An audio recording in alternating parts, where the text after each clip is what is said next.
l'audience de ce jour. Mbote bandi MDG TV mafuta sika kandi bomona na bibili baza kosambisa bakidnaper boyebi ke mboka oyo eza kaka pasi mpe mawa na mambo ezoleka na Congo. Nous avons par notre lettre numéro 1952 de ce jour traduit en procédure de flagrance des prévenus devant vous pour association de malfaiteurs, enlèvement, assassinat, vol avec violence, bande organisée. Ba vie claire na ba François ndiye bato sérieux ndiye mambo solo. Webi ke bande komboko ezaka pasi alias Big Boss opère au bord ils ont une voiture de marque Toyota. Vite. Toyoki bato ndenge ba kidnapper ndenge ba lobi ke. Vous aurez à les constater tout au long de l'instruction. Généraux na ba colonel na ba policier baza na kati ya makambo mais totikali komona ta place ba interpeller bango te. Do basambisi ka bango bakateli bango esili siko bato batindaka bango wana. Ils ont enlevé plusieurs personnes. Ils ont assassiné et tout au long de l'instruction, nous allons vous donner les identités des victimes. Et au regard de la gravité des faits, et étant donné que vous avez suivi avec nous ce qui s'est passé lors de leur présentation, hier, au niveau de la vice-primature, la clameur suscitée par leur présentation, et étant donné que nous sommes dans les temps voisins, nous avons estimé les présenter en procédure de flagrance, puisqu'il est temps que la République agisse. Et nous espérons agir. Pour agir, on a des mesures pour gagner la mission de Bamitou et à train pour qui va la conviction de votre tribunal sur les caractères dangereux des faits commis et qu'il y a donc impérieuse nécessité de mettre les prévenus hors d'état de nuire. Pote bosala kama be pour enlever bateau pour botola bateau pe bilo ya ngonda azali kolandela bino mais ndenge tribunal alobaki ne bandeli lelo oyo tokosala identification muke nde tokorenvoyer cause pour na lobby pour permettre bino bozala assister à avocat na bino ezali droit constitutionnel parce que tumbu oyo bozali encourir ezali munene mingi. Le tribunal appelle à la barre Poussana Liboso, le prévenu Ngala Lomama Christian. C'est ça comme Mboka. Ngala Lomama Christian. Lomama Makasi. Ngala Lomama Christian. Vous allez congolais? Oui. Au Botamawa? Kinshasa. Nambolani? Le 6 octobre 96. Hey! Bana mikie nga nsamba.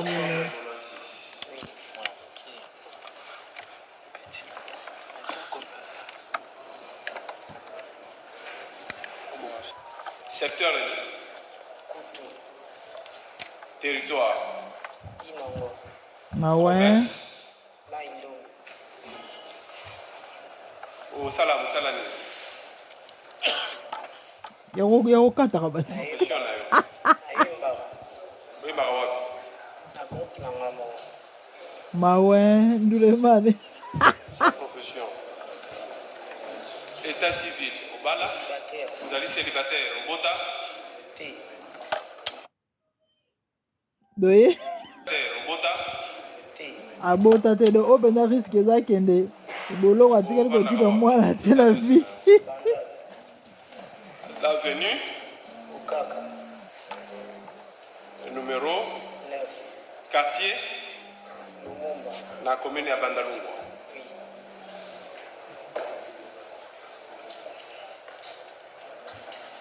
Betopi à la barre. Eh, Comment nous avons gagné? Bitope Eloy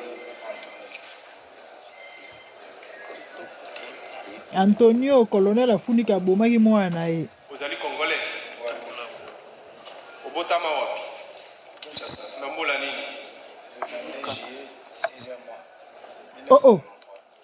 1993. Vous allez Le mwana 22 juillet 6e mois. Azana bombo ito akufa. Mama Kila Jeanne. azana bombo ito akufa. Kufa. Vous allez originaire ya mboka nini? Aza originaire ya Mai Ndombe. Secteur,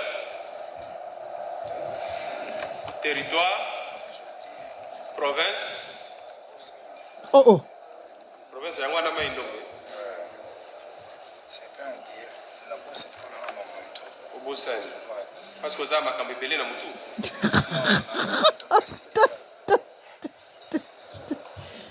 État civil. Mahe. Profession. Veuf, ya utokufela mwasi. Ça récolté. La fanda. Sans profession. Na Kinshasa ovandi wana. Pesa adresse na yo. Avenue Balari, numéro 39, commune de Bandalungwa. Obotami wapi? Nabotami na Kisasa. Maitsa Mikono. Na Kisasa, Na Mbola ni. 1989.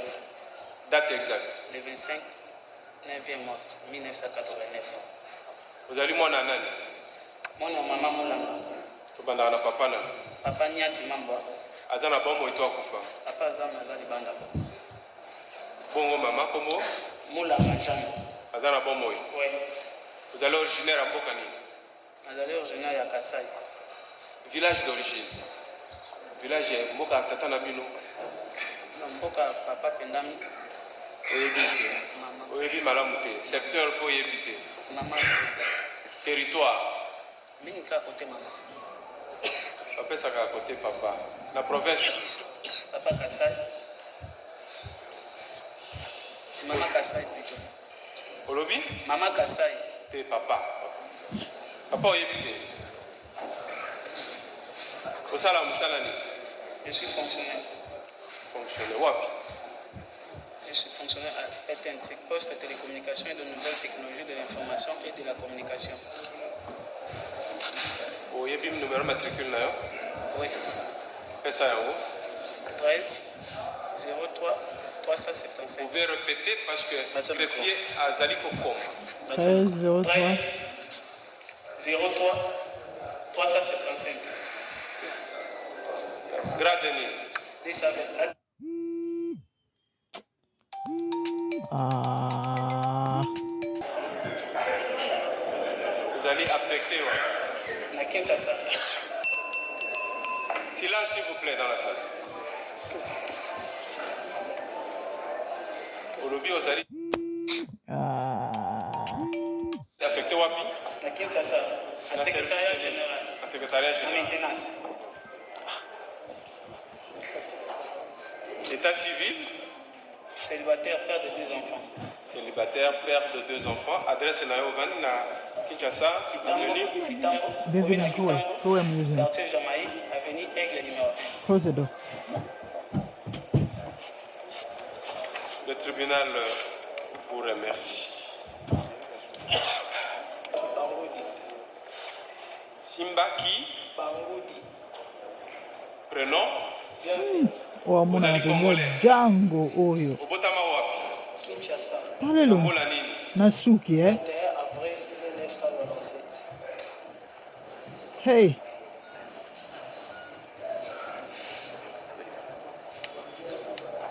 Le 21 avril 1997. 97. Ozali originaire ya mboka nini? Mboka tata na bino. Yann. Secteur, Ngombe Matadi. territoire, Mbanzango. province. Bako.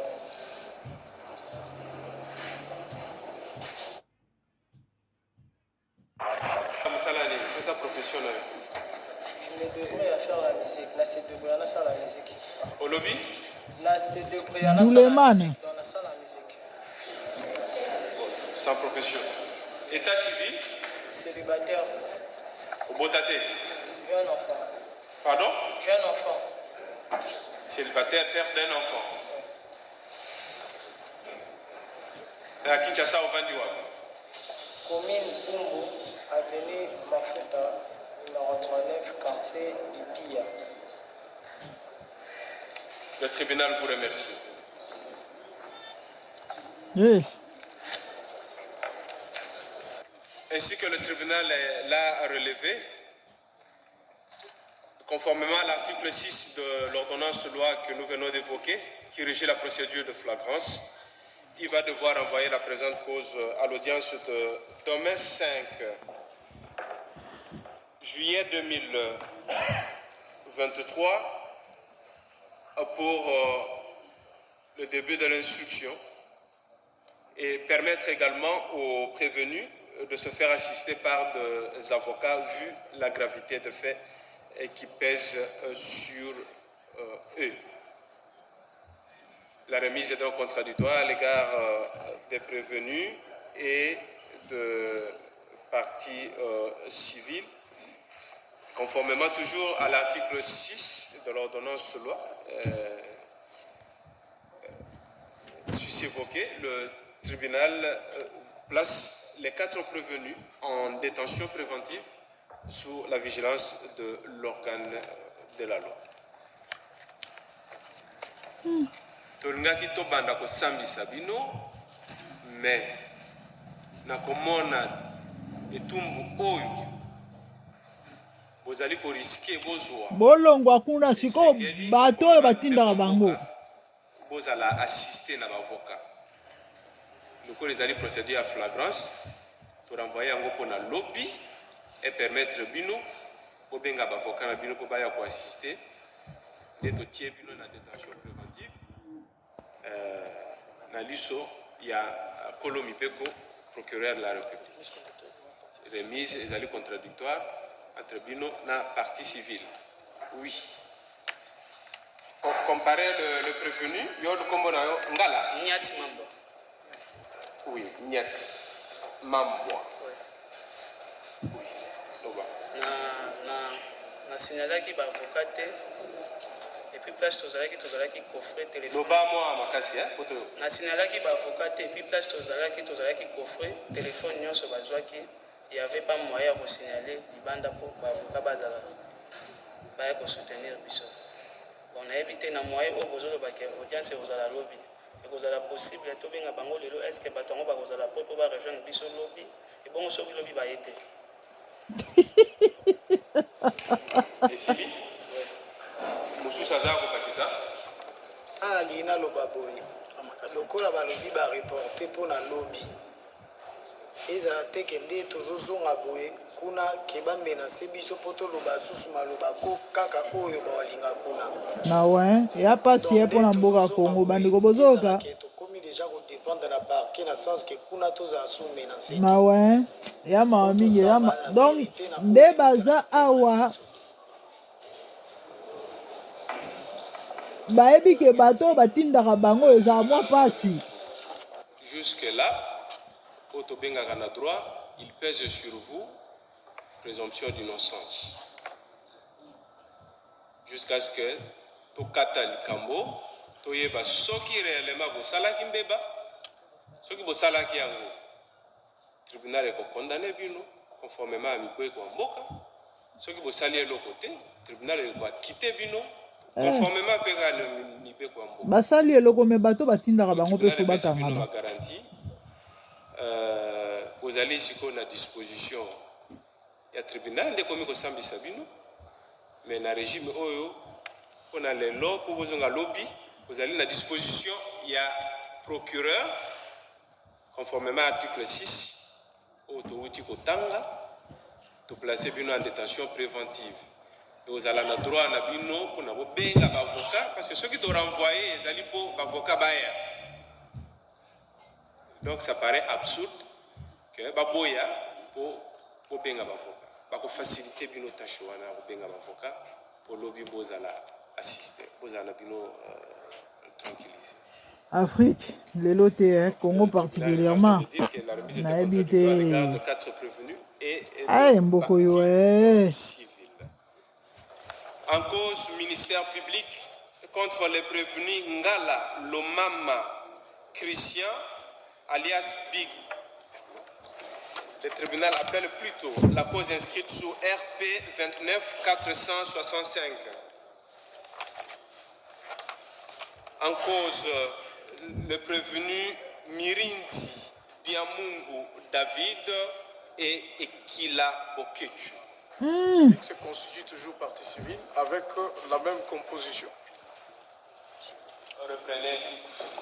Maître Donald Kabasele pour le compte de la République qui se constitue également partie civile dans ces dossiers. Et puis, conjointement avec Maître Lungala Jérémy, avocat au barreau près la cour d'appel de Kinshasa Maté. Conjointement, les flagrances devant votre tribunal, conformément aux prescrits de l'ordonnance 78-001 du 24 février 1978 pour association de malfaiteurs, vol avec violence et enlèvement. Tout au long de l'instruction, nous aurons à mettre à votre disposition des plus amples informations tant quant aux victimes que sur le modus operandi des prévenus. Je dis. Procureur. Opérandi des prévenus. Je dis. Procureur. Alobi kazali kolandela bino. Pote bozali batomboki. Pour s'organiser na association na bino. Pote bo atakaka bato na biloko na bango. Bobotolaka bato biloko na makasi. Et parmi bino bamususu bazali bamipinga ya mboka ozali kotosa mibeko ezali korégir bino te.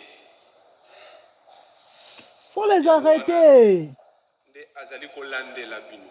Sko ba général rongo bakokanga bango na ba colonne Nzambe Congo ye. Identifier bino po toyeba soki bozali banani. Mirindi pusana liboso. Obotami wapi? Mirinda. Kinshasa.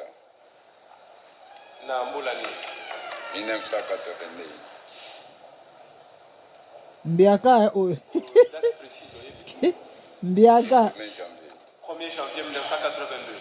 Mbiaka. Limona tata nani? Mirindi Michel. Azana bomo itu akufa. 41 ans. Mama Kombo. Espérance Machozi. Azana bomo itu akufa. Akufa. Mawen. Vous allez originaire ya mboka ni? Bukavu. Mboka tata. Village Masisi. d'origine. Village Masisi. Masisi secteur. Kabawe. Territoire. Goma. Na province nini? Province ya Goma. Au sala musala ni? À la policier. Vous êtes policier. Mawa. Vous allez affecter wapi? À la affecté dans le commissariat général. Bakanga bango. Babimisa bango tu ba policier nyonso fo yo babima. 566 14 bar alpha. Bandela? 566 14 bar alpha. Bar A. Alpha c'est alpha. Vous allez congolais? À la Congolais. Au Bota? À la Toban. Vous êtes marié? Oui. Marié, père de 3 enfants. Otika mwasi na bana ka boy. Moi, si non, Clarisse Mokoni. Mawe. na Kinshasa ovandi na Ndio adresse Karine Mokonzi. Ala na Lemba. avenue Na Kakabila. Camp Kabila. Kuna zani bloc Ala ba bloc ité. kana kabu. A commune ya Lemba. Commune na Lemba. Ekilaboketu Hervé Hervé. Obotami wapi? Kishasa Date nini? le 8 mars 1991. 91. Ozali mwana ya tata Papa Nyonda Tomba Yoyo azana bomoi. Azali On dit maman Ekilaboketu Mireille azana bomoi. Azali Ozali congolais? oui Ozali originaire ya mboka nini? Azali originaire ya Bako Congo Central Mboka tata na yo. Mboka papa aza munyanga mwa mutaluzi Secteur okikoyeba. secteur ya Wiboyeba Territoire. Nakokipe koyeba Territoire de Rose. Rose Province Congo Bakongo. Central Congo Central. Na Kinshasa ovandi na barabara nini? na kan Kabila Kan Kabila. nakomi na Lembo Bloc eza kuna te. eza na quartier Quartier. Quartier? quartier 1 Quartier 1. Kombo na ngai Lembo Tuleki Isaac. Ozali congolais? Oui, na Kangolais. Obotami wapi? Na Kinshasa. Na date nini? 11/11/1995. 11 batour ekweyaka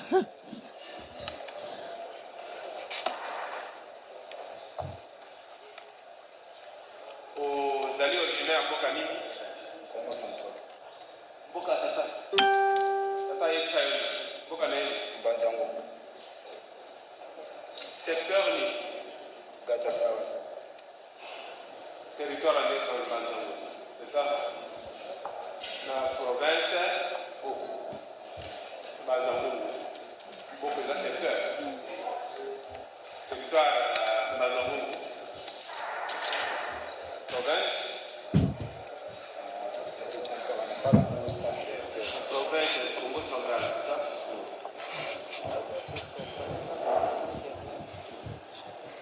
Les amis, nous tendons vers la fin. Il y a premier épisode. Oyo, vous êtes toujours connecté na MDGD TV.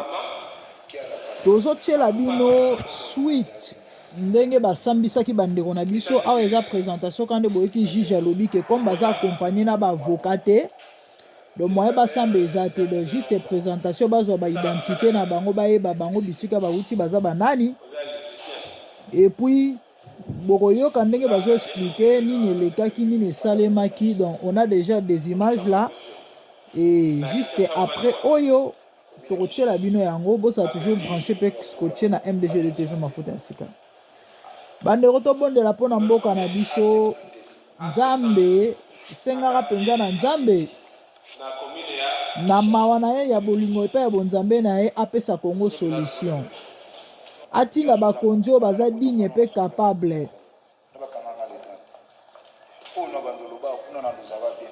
mawa donde baza na anga nzambe bayebi ke bana singa na kingo parce que bakotanga bakombo mosusu te